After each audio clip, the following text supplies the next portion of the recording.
La Peña. Saan po kayo ngayon? Laguna po. Laguna. Saan po dyan sa Laguna, ma'am? Saglit po. Santa Cruz po. Okay, sige. Nagpa-line up po kayo dito, ma'am? Yes po. Ilang taon ka na? 68. 60? 68 na. Okay. Oo. Sa edad mo na 68, diba? Isa na lang ha. Favorite number ko na yun, 69. Kailan ho kayo magbe-birthday? Nag-birthday na po ako noong July 12. Aha. Taga? Noong July 12 po. July 12. Okay. So next year ka pa pala mag-69.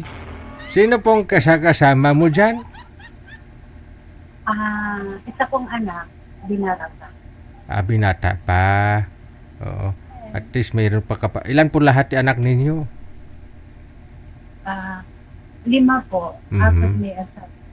Isa na lang ang binata. Isa na lang. Pero lagi siya umaalis. Pagka yung umalis siya, nag-iisa ako. Saan siya pupunta? Siman po siya. Ayun lang. Oo. Siyempre, tag-ilang buwan po yun bago makababa ulit sa barko. 8 po. 8 months. Tapos ikaw lang ho dyan mag-isa sa 8 buwan? Yes po. Pero may kapitbahay akong anak na isa. Okay. Ilang taon na po ba ilang taon na ho yung seaman? Negative na po yun, 40 na po. Wala pang asawa? Pero, hindi. May girlfriend.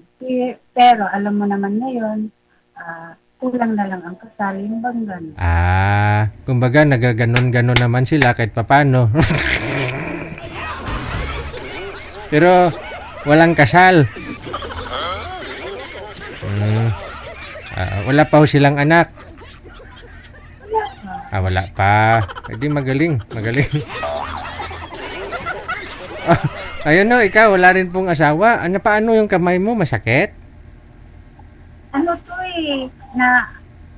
kasi may kambing ako. May... Ayan yung kambing. Yun nga. Sabi ko may... Tapos? Tapos po, yung hawak-hawak ko yung tali kasi isusuga ko siya. Ngayon, biglang tumatakbo yun kasi pag biglang may kumagat sa paa nila na minsan, langgam lang, tatakbo talaga, hinila ka. Ganon?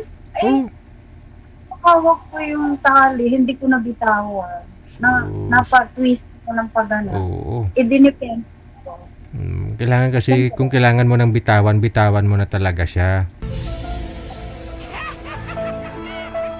Kasi kung alam mong nasasaktan ka na, bitawan mo. Hayaan mong doon pumunta sa malayo, pumunta doon sa iba. Huwag ka lang masaktan. Kaya tayo nung bata pa tinuturuan tayo ng ating mga magulang maggawa ng close open. Kasi nga, bata pa lang tayo, tinuturuan na tayo paano bumitaw. No? Paano bumitaw kung alam mong nasasaktan ka na? Joke lang, ma'am. Na? Kasi, siyempre, yung kambing kasi tumatakbo talaga yan. Lalo pag umaambon, takot mabasa eh. Marami po kayong alagang kambing?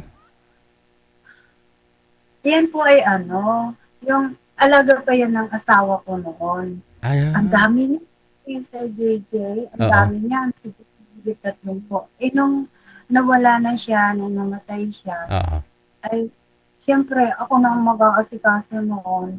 Kasi mga ay may mga trabaho. Yes. Wala akong kasama sa bahay.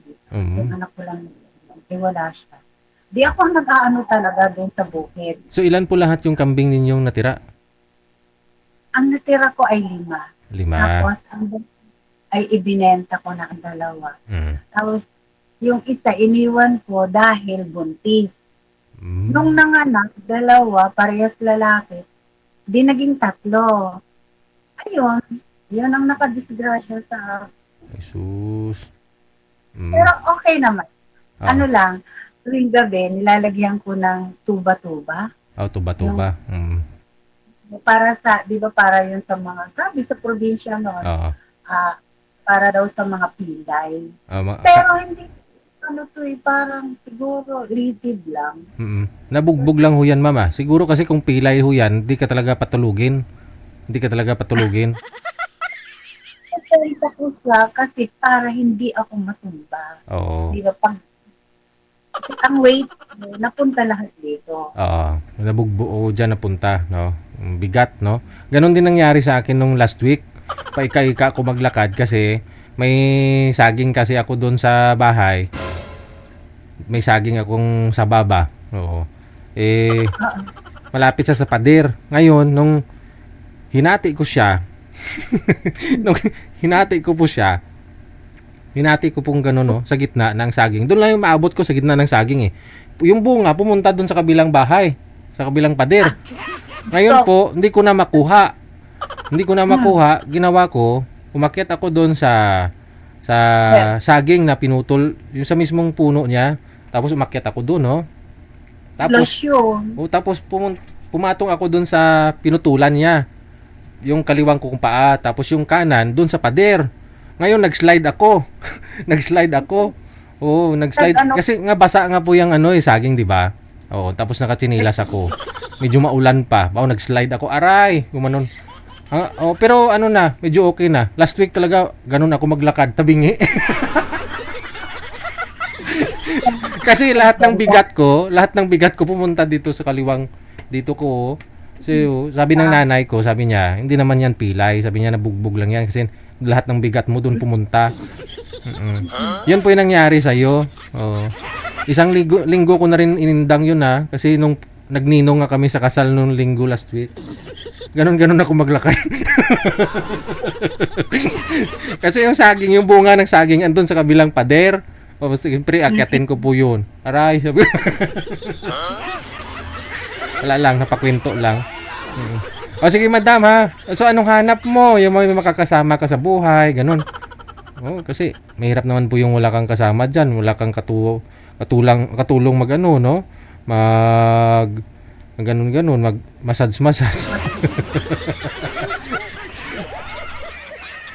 Okay. Kasi 68 ka na, no? Edaran pala ni Madam Esther to. So, madam ha, kung may meron na mo siyang makakausap, manager. Sige. Baba ko po muna ang tawag, ma'am ha. Tatawag po ako ulit. Tapos ilapit niyo po yung cellphone sa inyo para lumakas-lakas ang busis mo, ha? Okay.